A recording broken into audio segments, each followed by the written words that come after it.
بزرگوں اور دوستوں، ملت اسلامیہ کے نوجوانوں،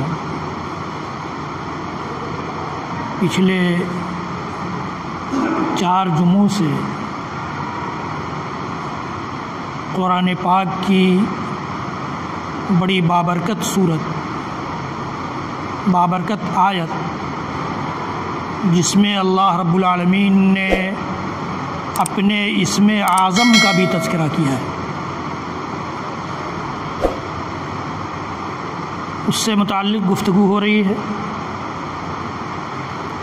10 جملوں پر یہ آیت کریمہ مشتمل ہے۔ 10 جملوں میں سے 4 جملوں سے متعلق قدر تفصیلی گفتگو آپ سن چکے ہیں، جن جملوں میں قرآن پاک کے نازل کرنے والے رب نے اس بات کا اعلان کیا ہے کہ اللہ ہی کی ذات گرامی وہ ذات ہے جس کے علاوہ کوئی حقیقی معبود نہیں ہے، وہ حی ہے اور قیوم بھی، اسے نہ تو اونگ آتی ہے نہ نیند آتی ہے، اور آسمانوں میں بھی اسی کی بادشاہت چلتی ہے، زمینوں میں بھی اسی کی بادشاہت چلتی ہے، یعنی کائنات کی بادشاہت، کائنات کی ملکیت اسی کے نام ہے۔ آج 5ویں جملے کی باری ہے، جو ہمارے سماج، بلکہ آپ کہہ لیجئے کہ ساری انسانیت اور سارے انسانی سماج کے ناحیے سے بڑا حساس اور سینسیٹیو جملہ ہے، بڑی مارا ماری ہے اس کی۔ ہر آدمی جسے دیکھیے وہ سفارش اور شفاعت کا معنی جانتا ہو یا نہ جانتا ہو، اس کے لیے لڑ بھیڑنے کے لیے تیار ہے۔ اللہ رب العالمین نے اس آیت کریمہ میں 2 ٹوک انداز میں یہ کہہ دیا ہے کہ من ذا الذی یشفع عنده الا باذنہ، کون ہے وہ ذات، وہ شخصیت، وہ ہستی جو اللہ تعالیٰ کے پاس شفاعت کر سکے اس کی اجازت کے بغیر، اس کی اجازت کے بغیر سفارش کرنے والا اللہ رب العالمین کے پاس کوئی ہے؟ مطلب یہ ہے کہ اس کی اجازت کے بغیر کوئی سفارش نہیں کرے گا۔ آپ کہیں گے یہ مطلب کہاں سے آیا؟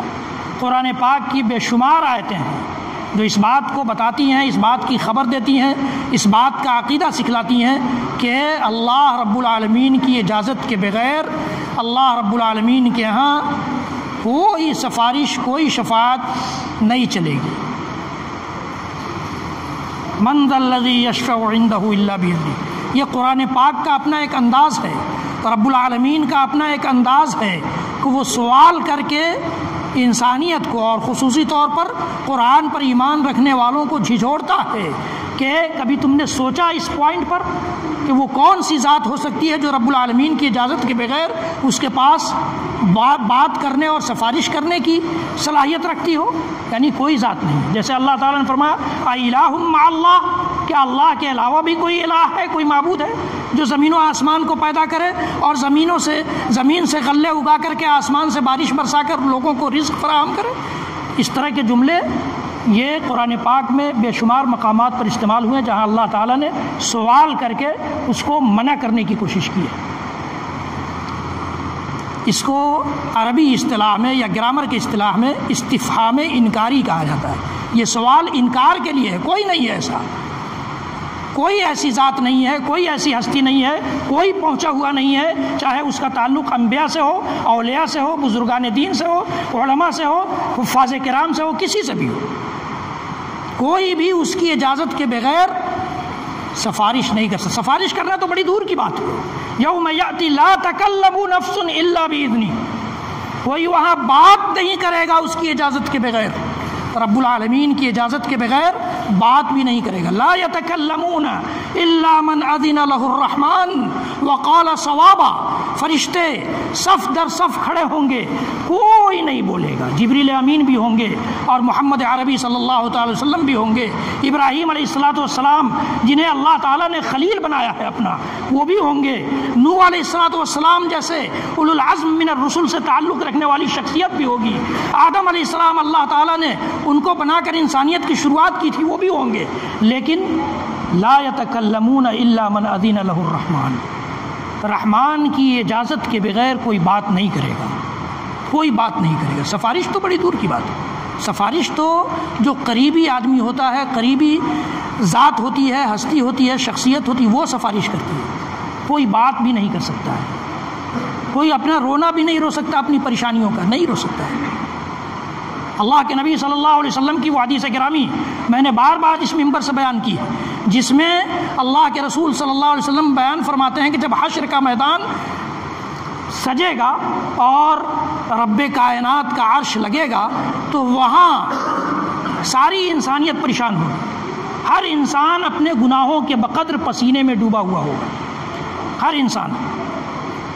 اللہ کے رسول صلی اللہ علیہ وسلم نے باضابطہ بتایا کہ کوئی ٹخنے کے برابر, کوئی پنڈلی کے برابر, کوئی گھٹنے کے برابر, کوئی کمر تک, کوئی سینے تک, کوئی بالکل اوب ڈوب ہو رہا ہوگا. ایسے لوگ بھی ہوں گے وہاں. یہ اللہ کے نبی صلی اللہ علیہ وسلم نے بتایا.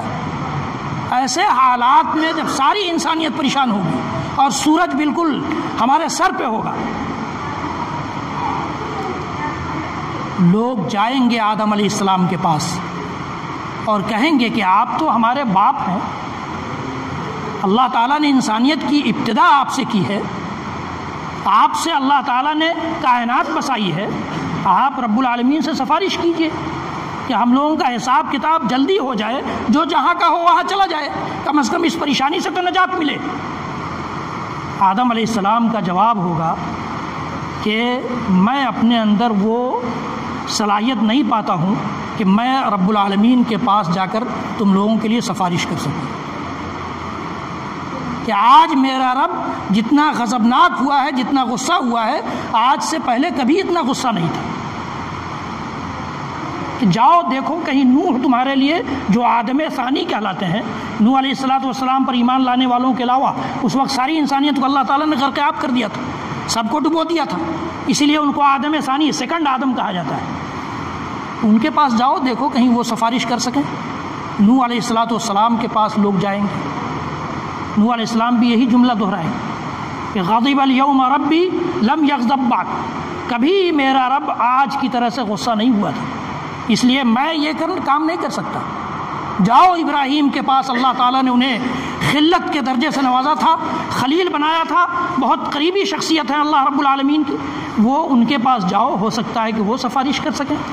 ابراہیم علیہ الصلوۃ والسلام کے پاس جائیں گے, وہ بھی یہی جملہ دہرائیں گے کہ غضب الیوم ربی لم یغضب بعد, کہ کبھی بھی میرا رب آج کی طرح سے غضبناک نہیں ہوا تھا, اس لیے میرے بس کا نہیں ہے کہ میں رب العالمین کے سامنے. دیکھیے کتنی بڑی ہستیاں ہیں.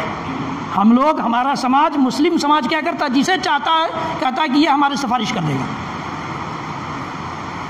یہ سفارش کر دے گا. بڑے بڑے انبیاء کیا ہے, وہ سرنڈر کر لے رہے ہیں اپنے آپ کو کہ میرے بس کا نہیں ہے. ابراہیم علیہ الصلوۃ والسلام جیسی شخصیت,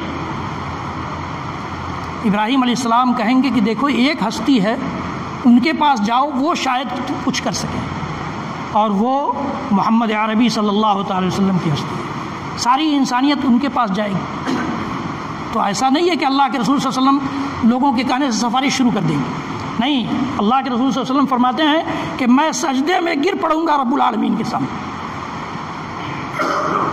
یہیں سے پتہ چلتا ہے کہ آج بھی اس دنیا میں, اس زندگی میں بھی, اگر ہم رب العالمین سے کچھ منوانا چاہتے ہیں, کچھ مانگنا چاہتے ہیں, سجدہ کر کے دیکھیے کیسے نہیں ملتا ہے. سجدہ کر کے دیکھیے, ملے گا. یقین ہمارا اور آپ کا ہونا چاہیے. اللہ کے رسول صلی اللہ علیہ وسلم نے کہا ہے کہ سب سے زیادہ قریب بندہ جو ہوتا ہے اللہ رب العالمین کے, وہ سجدے کی حالت میں ہوتا ہے. فاکثروا فیہا الدعاء, لہذا سجدے کی حالت میں زیادہ دعا کیا کرو. اللہ کے رسول صلی اللہ علیہ وسلم کہتے ہیں کہ میں سجدے میں گر پڑوں گا. خررت ساجدا, میں سجدے میں گر پڑوں گا. جو لفظ استعمال ہوا گر پڑنے کا, ہم اور آپ چاہتے ہیں، جس کو چاہتے ہیں سفارشکار سمجھ لیتے ہیں. ہمارا اتنا کمزور عقیدہ ہے. اللہ کے رسول صلی اللہ علیہ وسلم کو سفارش کا جو حق ملنے والا ہے، کوشش کیجئے کہ اس حق تک پہنچ سکیں، ورنہ کوئی سفارش وہاں نہیں چلے گی. چاہے جتنے پہنچے ہوئے ہم لوگ بنا لیں، کسی کو کوئی سفارش نہیں چلے گی. اللہ کے رسول صلی اللہ علیہ وسلم سجدے میں گریں گے اور اللہ تعالیٰ کہے گا کہ یا محمد ارفع رأسک اشفع تشفع، کہ محمد صلی اللہ علیہ وسلم آپ اپنا سر اٹھائیے، آپ سفارش کیجئے، آپ کی سفارش سنی جائے گی. جب اجازت ہوگی تب سفارش ہوگی. من ذا الذی یشفع عندہ الا باذنہ، اور ہے وہ ہستی، لے آئیے آپ تلاش کر کے، جو یہ دعویٰ کر دے کہ اللہ کی اجازت کے بغیر وہ وہاں سفارش کر لے گا. چاہے جتنا پہنچا ہوا ہے پوچھ لیجئے اس سے. قرآن کہتا ہے فَيَوْمَئِذٍ لَا تَنْفَعُ الشَّفَاعَةُ إِلَّا مَنْ أَذِنَ لَهُ الرَّحْمَنُ وَرَضِيَ لَهُ قَوْلًا. سفارش کے لیے دو شرطیں ہیں، ایک تو رحمان کی اجازت ہونی چاہیے، اور دوسرے جس کے لیے سفارش کی جا رہی ہے اس سے رحمان راضی ہو، یہ بھی ایک شرط ہے. کم من ملک فی السماوات لا تغنی شفاعتهم شیئا الا من بعد ان یأذن اللہ لمن یشاء ویرضی. قرآن پاک کا صاف اعلان ہے. آسمانوں میں بہت سارے فرشتے بستے ہیں. جبریل امین جیسا فرشتہ آسمان میں رہتا ہے، جن کے سلسلے میں اللہ کے رسول صلی اللہ علیہ وسلم نے فرمایا کہ جبریل امین کے 600 پر ہیں، پر اڑنے والے پر 600 ہیں، اور ایک پر کی لمبائی چوڑائی مشرق سے مغرب تک ہے. اللہ اکبر. اللہ تعالیٰ نے ایسی ایسی مخلوقات پیدا کی. الحمدللہ فاطر السماوات والارض جاعل الملائکۃ رسلا اولی اجنحۃ مثنی وثلاث ورباع یزید فی الخلق ما یشاء.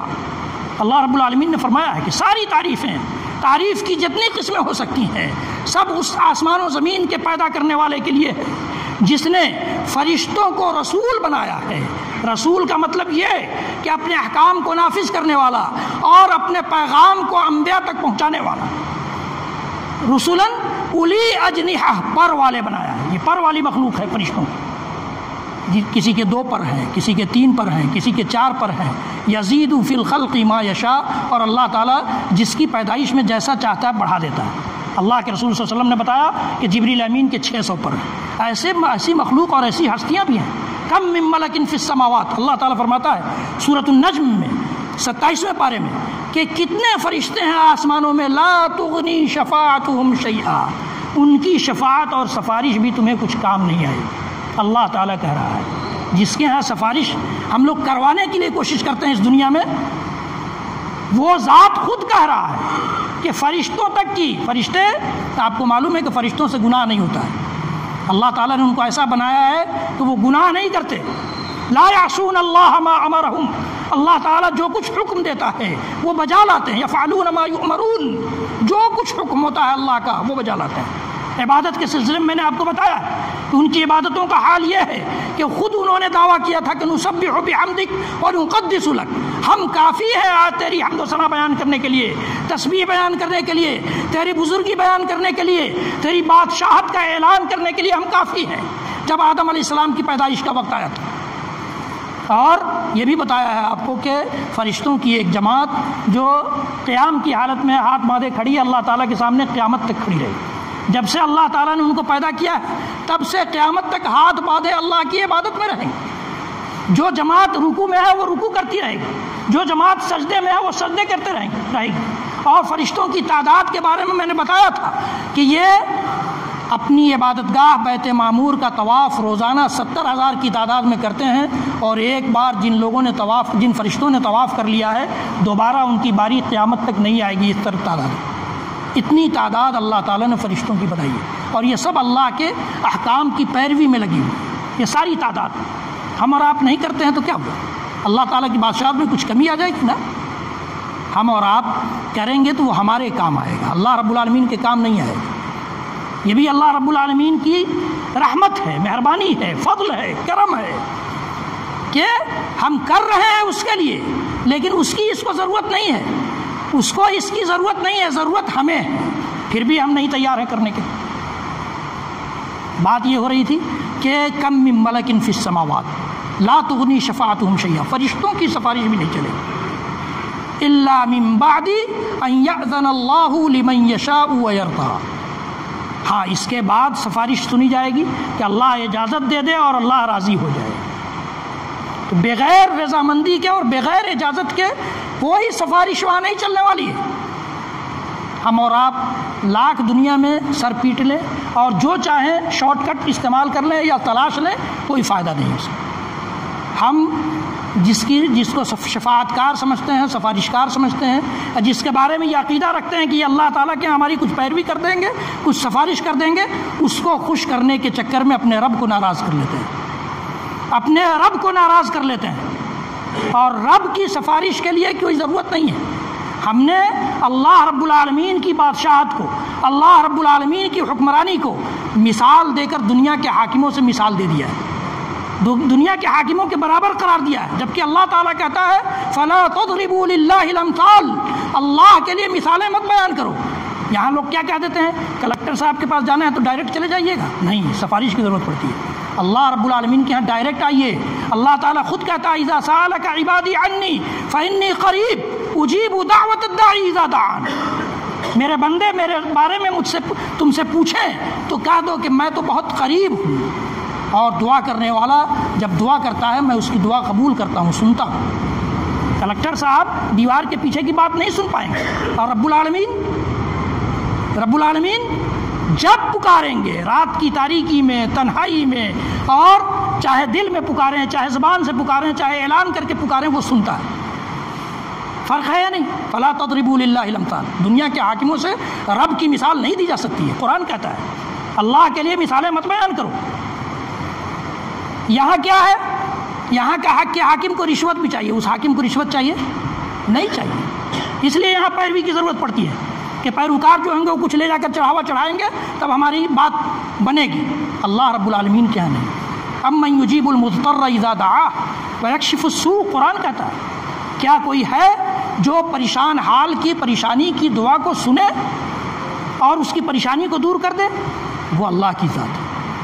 تو اللہ تعالیٰ کو جس وقت بلائیے، کوئی سفارش کی ضرورت نہیں ہے، کسی سے یہ کہنے کی ضرورت نہیں کہ چلو میں دعا کرنے جا رہا ہوں اللہ سے، تم سفارش کر دو کہ میری دعا کو قبول کر لیں، نہیں، آپ خود روئیے، خود گر گڑائیے، اپنے رب سے مانگیے۔ آپ یا ہم یہ سفارش کرا سکتے ہیں جس کو نیک سمجھتے ہیں۔ ایک المیہ یہ بھی ہے، ایک ٹریجڈی یہ بھی ہے ہمارے ہاں، اپنے ہاں، کہ جو ننگے گھومنے لگے وہی نیک ہو جاتا ہے۔ انا للہ و انا الیہ راجعون۔ صحابہ کرام کی جماعت، کبھی کسی نے ننگے دیکھا کسی صحابی کو، ایک ادنیٰ صحابی؟ اللہ کے رسول صلی اللہ علیہ وسلم بچپن میں پتھر ڈھو رہے تھے خانہ کعبہ کی تعمیر میں، اور آپ کی لنگی ازار آپ کا گر گیا تو آپ بے ہوش ہو گئے، اور ہم اور آپ اتنا عقیدہ ہمارا کمزور ہو گیا، قرآن کا عقیدہ اتنا کمزور، نبی اکرم صلی اللہ علیہ وسلم کے امتی کا عقیدہ اتنا کمزور کہ پاگل جو روڈ پر گھوم رہا اس کو ہم بزرگ سمجھنے لگتے، اللہ کا ولی سمجھنے لگتے۔ کس نے کہا ہے بھائی؟ کس نے بتایا کہ وہ اللہ کا ولی ہے؟ ہم خود بنا لیں ولی اللہ کا ہے اور بنائے ہم؟ یہ عقل سے باہر کی چیز ہے، عقل استعمال کیجیے۔ اللہ رب العالمین نے اتنی سمجھ تو ہمیں اور آپ کو دی ہے کہ جو ننگے گھوبے، جن کو پیشاب پخانہ کی تمیز نہ ہو، جن کو اپنے بدن کی تمیز نہ ہو، وہ بزرگ ہو جاتا ہے، ولی ہو جاتا ہے ہمارے سماج کا۔ ولی اللہ کا ہے اور فیصلہ ہم کر لیتے ہیں کہ یہ اللہ کا ولی ہے۔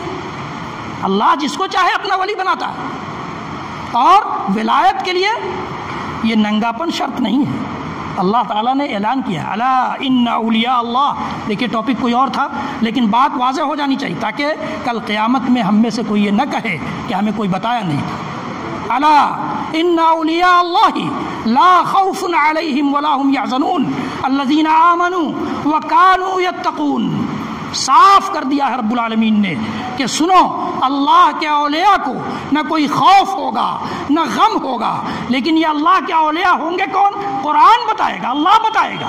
اللہ نے بتایا الذین آمنوا وکانوا یتقون، جو ایمان لائیں گے اور تقوی اختیار کریں گے، جو متقی ہوں گے، جو پرہیزگار ہوں گے، جو اللہ سے ڈرنے والے ہوں گے۔ جن کو شعور ہی نہیں ہوگا وہ اللہ سے کیا ڈریں گے؟ حضرت ابو بکر صدیق جیسا صحابی جو انبیاء اور رسولوں کے بعد اس کائنات میں انسانیت میں سب سے افضل ہستی، وہ کہتے تھے کہ کاش کہ میں ایک تنکا ہوتا جس سے اللہ تعالیٰ کے یہاں سوال نہیں ہوتا۔ تو ایسے اولیاء سے رشتہ رکھنے والے لوگ جسے چاہے ولی بنا لیں، اور پھر ولی بنائے تو بنائے، سمجھے تو سمجھے، اسی سے مانگنے لگے، اسی کو سفارشکار سمجھ لیں، شفاعتکار سمجھ لیں، جبکہ اللہ تعالیٰ کہتا ہے کہ اللہ کی اجازت کے بغیر کوئی وہاں چوں تک نہیں کرے گا۔ اللہ کے رسول صلی اللہ علیہ وسلم اجازت لیں گے تب سفارش کریں گے۔ یہ ہمارا اور آپ کا عقیدہ اتنا کمزور نہیں ہونا چاہیے۔ قرآن کا عقیدہ مضبوط عقیدہ ہے، توحید کا عقیدہ مضبوط عقیدہ ہے۔ محمد عربی صلی اللہ تعالیٰ علیہ وسلم نے ہمیں اور آپ کو جو عقیدہ دیا بڑا مضبوط عقیدہ ہے۔ ہمیں اور آپ کو ایسا عقیدہ دیا ہے جس میں کوئی لچک نہیں ہے کہ جہاں چاہیں ہم کمپرمائز کر لیں اور جسے چاہیں اللہ کا درجہ دے دیں یا نبی کا درجہ دے دیں۔ نا، دین اسلام بڑا واضح دین ہے۔ اللہ کے نبی صلی اللہ علیہ وسلم نے فرمایا ہے کہ ترکتکم علی الملۃ البیضاء لیلھا کنہارھا ولا یزیغ عنھا الا ھالک، کہا کہ میں نے تمہیں ایک روشن شریعت، روشن دین پر چھوڑا ہے، بالکل روشن ہے، اس کی رات بھی دن کی طرح سے، لیلھا کنہارھا، اور اس سے وہی منہ موڑتا ہے، دوری اختیار کرتا ہے جس کو ہلاک ہونا ہوتا ہے۔ یہ اللہ کے نبی صلی اللہ علیہ وسلم کی حدیث گرامی ہے۔ اس لیے ہمیں اور آپ کو عقیدہ بنانے سے پہلے قرآن کا مطالعہ کرنا ہو، یا قرآن کی بات جہاں ہو، اللہ کے نبی صلی اللہ علیہ وسلم کے فرمان کی بات جہاں ہو، وہاں شریک ہونا ہوگا، وہاں سمجھنا ہوگا ان سارے مسائل کو، اس لیے کہ اس کا تعلق دین سے ہے، ایمان سے ہے۔ یہ ایسا مسئلہ نہیں ہے کہ ہم جیسے چاہیں نماز پڑھ لیں، یہ ایسا مسئلہ نہیں ہے، یہ دین اور ایمان کا مسئلہ ہے۔ اس سے ایمان میں خطرہ پڑ جاتا ہے، ایمان میں دراڑ آ جاتا ہے، ایمان میں کمزوری پیدا ہو جاتی ہے۔ اس لیے ضرورت اس بات کی ہے کہ اس مسئلے کو واضح بھی کیا جائے، اور ہم لوگ دلچسپی سے، اچھی طرح سے، پوری سوجھ بوجھ اور پورے شعور کے ساتھ سمجھنے کی بھی کوشش کریں۔ رب العالمین ہم سب کو کہنے سننے سے زیادہ عمل کی توفیق دے۔